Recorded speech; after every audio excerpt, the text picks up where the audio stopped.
서울시장 보궐선거 후보 부동산 정책 분석 3편. 오늘은 야권 제3지대 단일화 후보 국민의당 안철수 후보를 다룹니다. 저 안철수는 민간 주도형 주택 공급 정책으로 서민층은 물론 중산층도 함께 잘 살 수 있는 행복한 서울시를 만들겠습니다.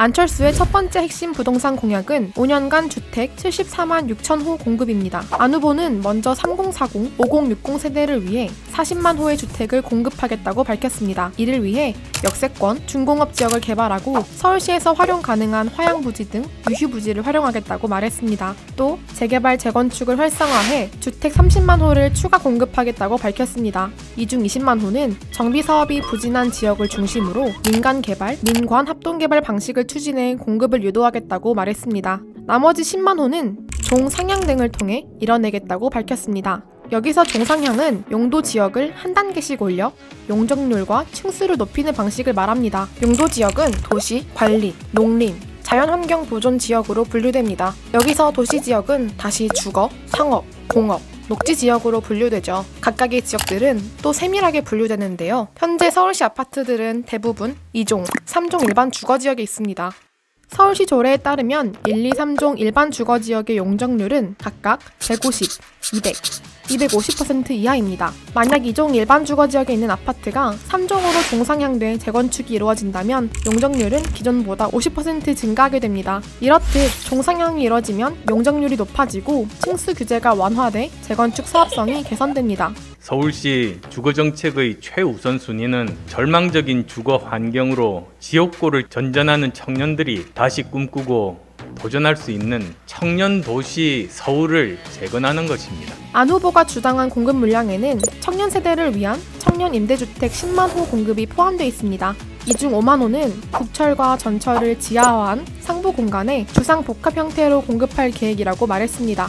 나머지 5만 호는 시소유 유휴 공간, 노후 공공청사 부지, 주차장, 공공임대주택 재건축 등을 통해서 공급하겠다고 말했습니다.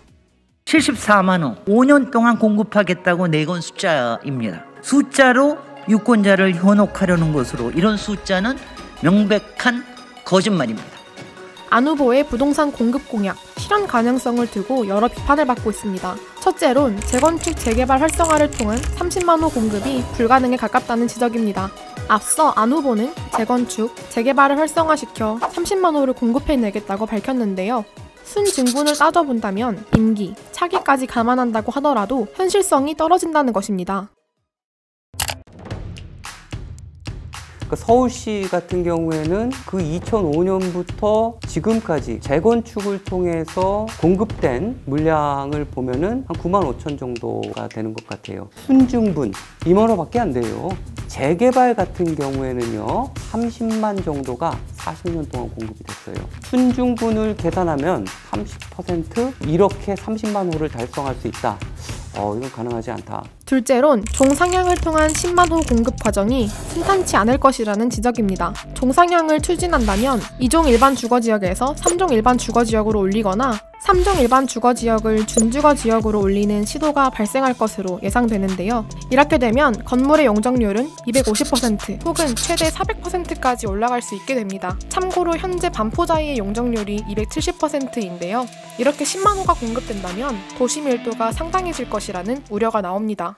고밀도로 개발하는 과정이 만만치가 않아요. 그 층수 규제, 일조권에 대한 논의들, 공공기여를 어느 정도 할지에 대한 논의들, 이 과정이 굉장히 지난합니다. 여러 가지 사안들을 고려했을 때 이렇게 만만치 않겠다.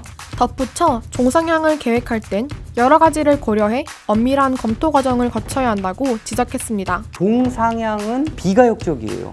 종상향이 한번 되면 종하향으로 용적률을 낮춘다던가 이런 이유의 조치가 굉장히 힘들어지는 거죠. 그래서 이런 종상향을 할 때는 토지의 이용 특성, 그 주변의 성격 엄밀히 검토를 하고 들어가야.